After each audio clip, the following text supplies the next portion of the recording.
Bulletin में हम आपको विभिन्न राज्यों की खबरें बताते हैं, लेकिन आइए सबसे पहले आपको दिखाते हैं इस वक्त की हेडलाइंस। प्रधानमंत्री नरेंद्र मोदी आदमपुर एयरबेस पर जवानों से उन्होंने मुलाकात की और इसे खास बताया। कहा, आपने आतंक के तमाम बड़े अड्डों को मिट्टी में मिला दिया, अपने लक्ष्यों पर भी बिल्कुल खरे उतरे।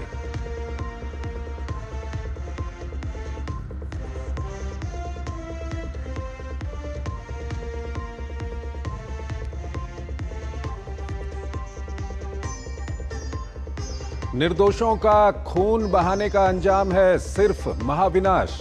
पीएम ने आदमपुर में भरी हुंकार। कहा, पाकिस्तान में आतंकी ठिकाने और उनके एयरबेस ही नहीं हुए तबाह, बल्कि उनके नापाक इरादे और दुस्साहस की हुई हार।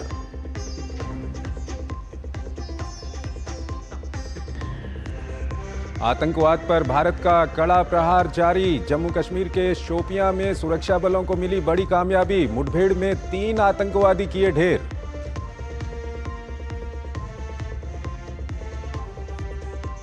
ऑपरेशन सिंदूर की सफलता पर आज से देश भर में निकाली जा रही है तिरंगा यात्रा। अरुणाचल से दिल्ली और अहमदाबाद में सिविल सोसाइटी ने निकाली यात्रा, तो पंचकुला में हरियाणा के मुख्यमंत्री नायब सिंह सैनी यात्रा में हुए शामिल।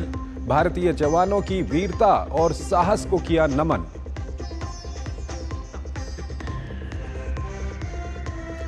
और सीबीएसई की 10वीं और 12वीं की परीक्षा के नतीजे घोषित। लड़कियों ने फिर से मारी बाजी। 12वीं में 88.39%, तो 10वीं में 93.66% छात्र हुए पास। पीएम मोदी ने उत्तीर्ण छात्रों को दी बधाई।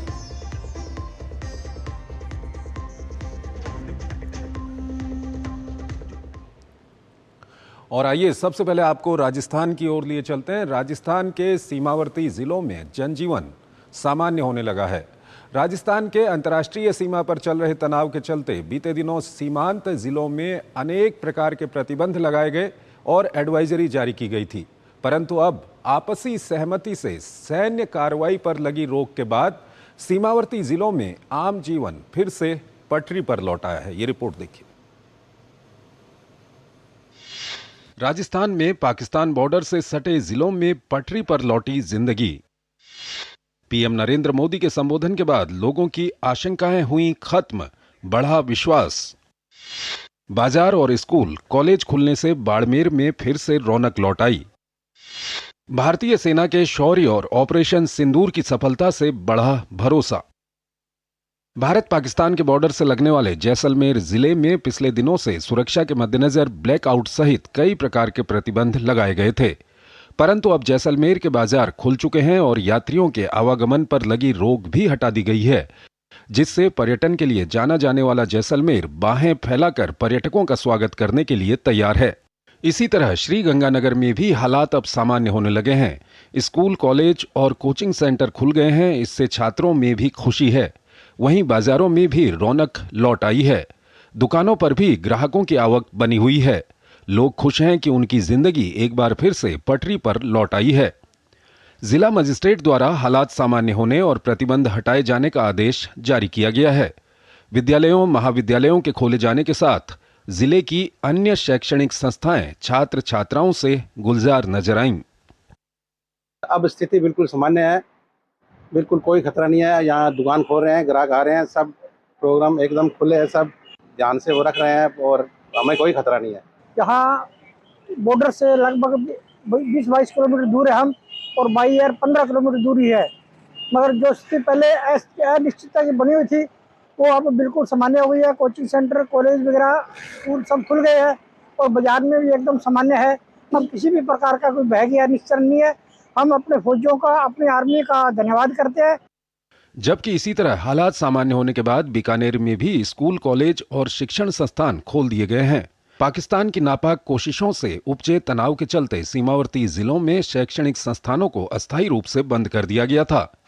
सोमवार रात इस आदेश को वापस ले लिया गया, तो वहीं हवाई उड़ानें भी अपने नियमित समय से संचालित हो रही हैं। माहौल नहीं था, हमारी सेनाओं पे विश्वास था बच्चों को कि वो हमें कुछ भी नहीं होने देंगे, और उन्होंने, हमारे जवानों ने सीमावर्ती क्षेत्रों में सीमा पे डटकर मुकाबला किया। अच्छा महसूस हो रहा है। हालांकि हमारा कॉलेज नार एयरपोर्ट से 3 किलोमीटर दूर पर ही है, इसीलिए 2-3 दिन कॉलेज बंद था, लेकिन आज फिर शुरू हो गया है। बच्चे भी आ गए हैं, अभी क्लासेस चल रही हैं हम लोगों की, और हम लोग सब निडर निर्भय होकर बैठे हैं, क्योंकि जब तक मोदी जी हैं तब तक हम लोगों किसी को भी डर नहीं है। हमारी सेना पे भी हमें अटूट विश्वास है और गर्व है।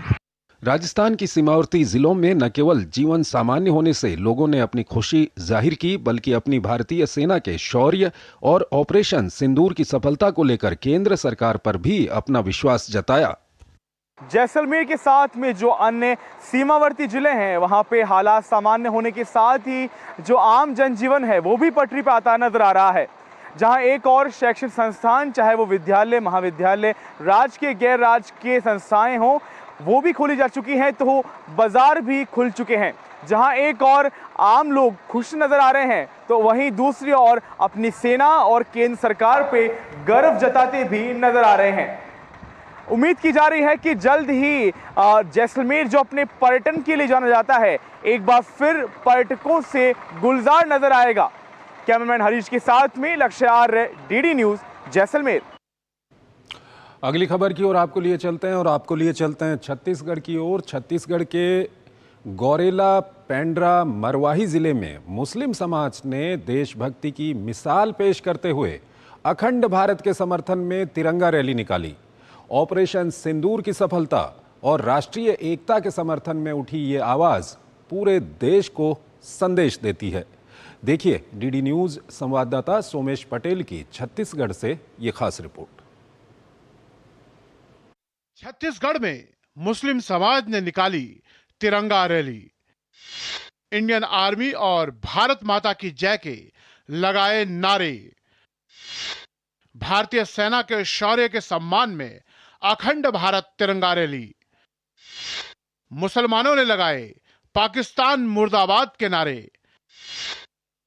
मुसलमानों ने कहा, ऑपरेशन सिंदूर से भारत का सीना हुआ चौड़ा।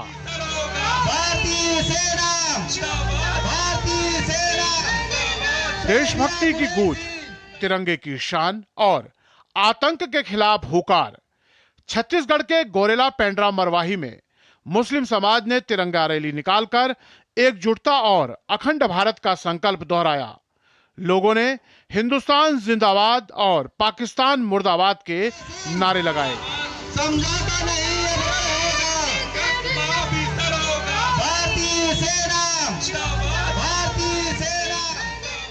राष्ट्रपति के नाम 10 सूत्रीय ज्ञापन भी सौंपा गया, जिसमें मुस्लिम रेजिमेंट बनाने और पाकिस्तान को उखाड़ फेंकने जैसी मांगे शामिल रहीं।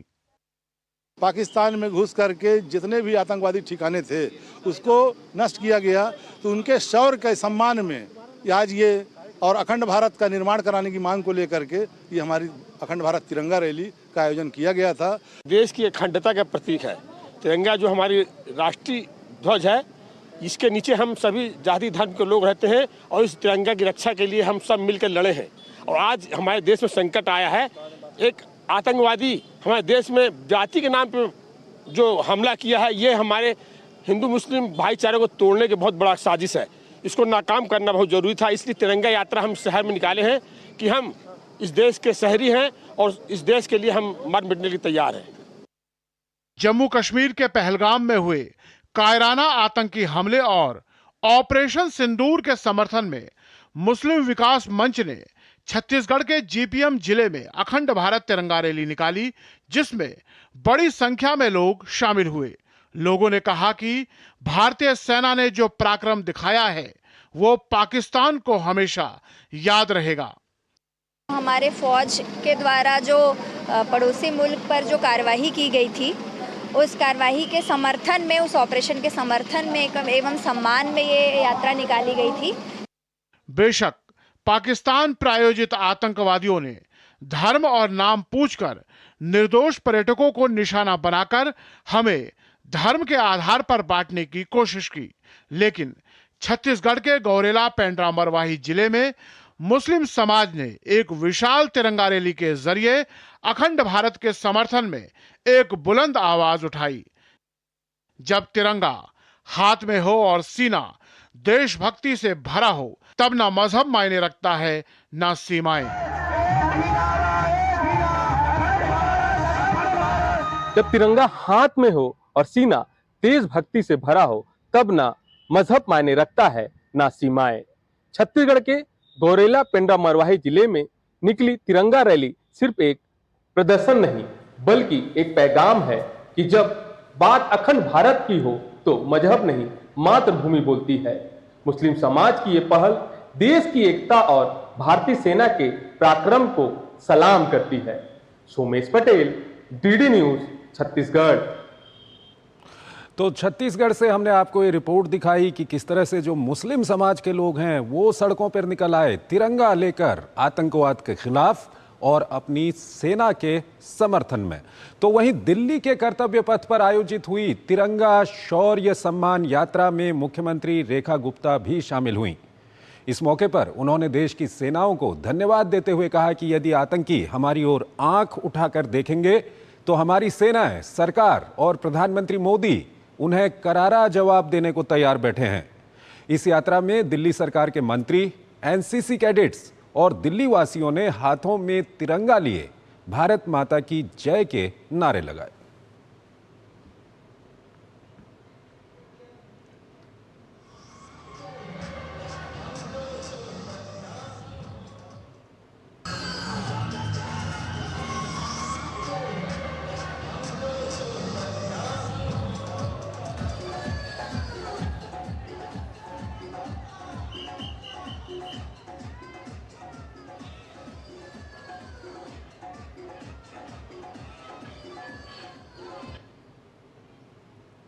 मुख्यमंत्री रेखा गुप्ता यात्रा में निकली हुई हैं। मैम, क्या कहेंगे आज तिरंगा यात्रा? भारत माता की जय। देश की 140 करोड़ जनता देश के प्रधानमंत्री, देश की सेनाओं के साथ है और जिस तरीके से हमारी सेनाएं दिन रात हमारी रक्षा में देश के सम्मान के लिए खड़ी हैं, हम सब भारतीय उनको बहुत बहुत प्रणाम करते हैं, अपनी कृतज्ञता व्यक्त करते हैं। आप देख सकते हैं कितना जोश और उत्साह का माहौल इस समय कर्तव्य पथ पर देखने को मिल रहा है। मुख्यमंत्री रेखा गुप्ता खुद कर्तव्य पथ पर यात्रा में शामिल हो रही हैं। इसके साथ ही उनके जितने भी तमाम मंत्री हैं वो मौजूद हैं और जो दिल्ली के सांसद हैं वो भी देखने को यहाँ मिल रहे हैं। कैमरामैन भीम सिंह के साथ गिरीश निशाना, डीडी न्यूज, दिल्ली। तो आपने देखा किस तरह से दिल्ली में तिरंगा लेकर लोग निकल आए और आतंकवाद के खिलाफ और अपनी सेना के समर्थन में नारे लगा रहे थे। वहीं अरुणाचल प्रदेश में चीन से सटी सीमा वालोंग में कैबिनेट आपके द्वार कार्यक्रम के तहत मुख्यमंत्री पेमा खांडू ने तिरंगा यात्रा का नेतृत्व किया। ये तिरंगा यात्रा ऑपरेशन सिंदूर की सफलता के मद्देनजर निकाली गई, जिसमें इस यात्रा में कैबिनेट मंत्रियों, सेना के जवानों और क्षेत्र के निवासियों ने उत्साहपूर्वक भाग लिया। तिरंगा यात्रा के दौरान वर्ष 1962 के भारत चीन युद्ध के समय मातृभूमि की रक्षा में सर्वोच्च बलिदान देने वाले वीर सैनिकों को श्रद्धांजलि दी गई। सीएम पेमा खांडू ने सोशल मीडिया प्लेटफॉर्म एक्स पर पोस्ट किया। इस सीमा पर देशभक्ति के जोश ने राष्ट्र के प्रति हमारे प्यार को फिर से जगाया और हमारे बहादुर रक्षा बलों का समर्थन करने के हमारे सामूहिक संकल्प को मजबूत किया।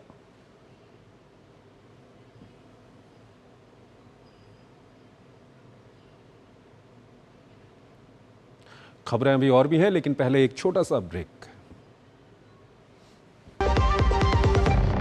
सस्ते वाले दाल मसाले स्वाद हुआ बेकार, MDH की हल्दी मिर्ची धनिया करे कमाल। ये रंग दे, ये खुशबू दे, ये तीखा, ये कम पड़े, क्या निराला MDH मसाला।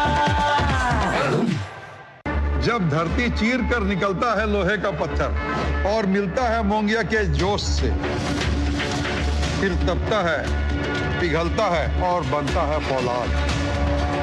अब होता है सरिया सारी खूबियों के साथ। मोंगिया स्टील, मजबूत देश का मजबूत सरिया। जो लक्ष्य चुना था समझ आने लगा है। GLA यूनिवर्सिटी, उच्च लक्ष्य की निश्चित प्राप्ति। 8,400 अरे कम है, परसों तक दे दो, चलेगा? चलेगा कैसे? भीम ऐप से कर देना। बड़ा अमाउंट है, पैसा बीच में अटक गया तो? परसों तक तू अटकाएगा, भीम ऐप नहीं। कीजिए बिल्कुल सुरक्षित पेमेंट्स। भीम, भारत का भरोसा, भारत का अपना पेमेंट्स ऐप। शादी का किचन महके जहाँ, गोल्डी किचन किंग मसाले हो वहाँ। गोल्डी लाई है फ्रेश लॉक टेक्नोलॉजी, जो रखे मसालों को हर समय फ्रेश। स्वागत है आपका। ब्रेक के बाद हमने आपको दिखाया कि किस तरह से तिरंगा लेकर लोग सेना के समर्थन में और आतंकवाद के खिलाफ निकल रहे हैं। लेकिन अगर बिहार की ओर आपको लिए चलें तो यहाँ पर शौर्य, भारतीय सेना के शौर्य से बिहार की सियासत गरमा गई है। भारतीय सेना के शौर्य और ऑपरेशन सिंदूर की सफलता के बाद बिहार का सियासी पारा चढ़ना शुरू हो गया है। इसी साल के आखिरी हिस्से में विधानसभा चुनाव होने वाले हैं। ऐसे में राजनीतिक पार्टियों की तैयारियां तेज हो गई हैं। एनडीए के साथ साथ राजद और कांग्रेस भी एक्शन मोड में नजर आ रहे हैं। ये रिपोर्ट देखिए। जम्मू कश्मीर के पहलगाम में हुए कायराना आतंकी हमले के बाद भारतीय सेना के शौर्य से सफल हुए ऑपरेशन सिंदूर की वजह से सामान्य हुई स्थिति के बाद बिहार का राजनीतिक पारा एक बार फिर से चढ़ने लगा है। विधानसभा चुनाव के मद्देनजर राजनीतिक दलों ने तैयारियां तेज कर दी हैं। एनडीए और महागठबंधन के कई बड़े नेता इस महीने बिहार का दौरा करने वाले हैं। इसकी तैयारियों में पार्टी के कार्यकर्ता जुटे हुए हैं। ऑपरेशन सिंदूर की सफलता के बाद प्रधानमंत्री नरेंद्र मोदी पहली बार बिहार आने वाले हैं। इस महीने की 30 तारीख को वो विक्रमगंज आ सकते हैं। मोदी जी का भव्य कार्यक्रम विक्रमगंज में किया जाएगा और एक सप्ताह के अंदर हम लोग डेट और जगह का अनाउंसमेंट करेंगे। फिर आपसे लगातार मुलाकात होगी। मोदी जी शाहबाद में विक्रमगंज आएंगे। बिहार के प्रति कितना सेंसिटिव है हमारे प्रधानमंत्री जी, और डबल इंजन की सरकार चल रही है, तो आप समझ रहे हैं इससे बिहार का विकास ही होगा ना। जहां नरेंद्र मोदी जाते हैं वहां कुछ न कुछ तोहफा देते हैं। दूसरी तरफ बिहार में बुधवार से अलग अलग सामाजिक संगठनों के द्वारा ऑपरेशन सिंदूर की सफलता को लेकर तिरंगा यात्रा का आयोजन किया जा रहा है। 10 दिन तक चलने वाले इस कार्यक्रम के दौरान ऑपरेशन सिंदूर के तहत भारतीय सेना के शौर्य को देश के सामने रखा जाएगा। कांग्रेस भी आगामी चुनाव को लेकर एक्शन मोड में है। इसी कड़ी में लोकसभा में नेता विपक्ष राहुल गांधी चौथी बार बिहार दौरे पर आ रहे हैं। एनडीए भी अगले महीने से राज्य में जिलावार बैठक का आयोजन शुरू करने वाली है। इस बैठक में कार्यकर्ताओं के साथ नेताओं को भी विधानसभा चुनाव की तैयारी का मंत्र दिया जाएगा। दूसरी तरफ महागठबंधन में भी रैली और मिलन सभाओं का दौर जारी है। भारत पाकिस्तान के बीच संघर्ष के कारण बिहार का राजनीतिक पारा नीचे आ गया था। हालांकि टेंशन कम हुई तो पार्टियां एक्शन में दिख रही हैं। प्रधानमंत्री नरेंद्र मोदी से लेकर के राहुल गांधी तक इस महीने बिहार आ सकते हैं। इसके साथ ही कई बड़ी बैठक भी होने वाली है। डीडी न्यूज़ के लिए पटना से मधुरेश नारायण। खबरें अभी और भी हैं, लेकिन पहले एक छोटा सा ब्रेक।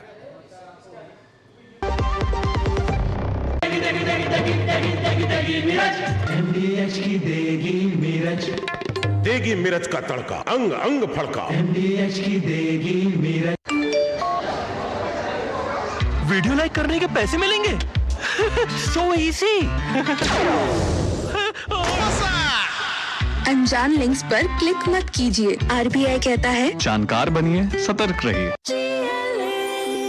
जो लक्ष्य चुना था समझ आने लगा है। GLA यूनिवर्सिटी, उच्च लक्ष्य की निश्चित प्राप्ति। मेरी पसंद, मेरी पसंद, मेरी पसंद, मेरी पसंद, हमारी पसंद, हम सबकी पसंद। मजबूत देश का मजबूत सरिया हो गया स्टील। शादी का किचन महके जहाँ, गोल्डी किचन किंग मसाले हो वहाँ। गोल्डी लाई है फ्रेश लॉक टेक्नोलॉजी, जो रखे मसालों को हर समय फ्रेश। स्वागत है आपका ब्रेक के बाद, और आइए अब बात करते हैं ग्रीनफील्ड एक्सप्रेसवे की। ग्वालियर से आगरा के बीच बनने वाले ग्रीनफील्ड एक्सप्रेसवे के लिए 220 करोड़ रुपए की राशि स्वीकृत की गई है। इस परियोजना के लिए मध्य प्रदेश, राजस्थान और उत्तर प्रदेश में जमीन अधिग्रहण किया जा रहा है।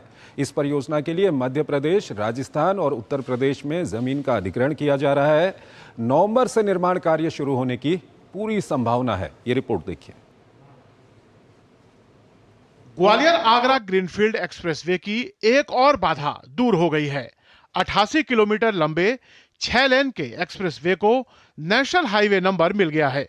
ये 719 डी होगा। 4,613 करोड़ रुपए से बन रहा एक्सप्रेसवे 30 महीने में बनकर तैयार होगा। भारतीय राष्ट्रीय राजमार्ग प्राधिकरण यानी NHAI और GR इंफ्रा के मध्य अनुबंध हो गया है। कंपनी द्वारा 20 महीने तक एक्सप्रेसवे का रखरखाव किया जाएगा। गौरतलब है कि ग्वालियर से आगरा के बीच नया एक्सप्रेसवे बन रहा है। वन विभाग से भी अनुमति मिल चुकी है। सड़क परिवहन एवं राजमार्ग मंत्रालय से एक्सप्रेसवे को हाईवे नंबर मिलना था। साथ ही NHAI और GR इंफ्रा के मध्य अनुबंध होना था। हाल ही में ये दोनों काम भी पूरे हो गए हैं। ग्वालियर से लेकर आगरा तक बनने वाले 88.44 किलोमीटर के इस ग्रीनफील्ड एक्सप्रेस वे में अब ग्वालियर से आगरा सीधे जा सकेंगे, कहीं रुकना नहीं पड़ेगा। आगरा के लिए सीधे 6 वे लेन का यह ग्रीनफील्ड एक्सप्रेस वे बनने जा रहा है, जिसमें मध्य प्रदेश के मुरैना और ग्वालियर के 100 गांव, उत्तर प्रदेश के आगरा के और राजस्थान के धौलपुर के गांव भी इसमें शामिल है।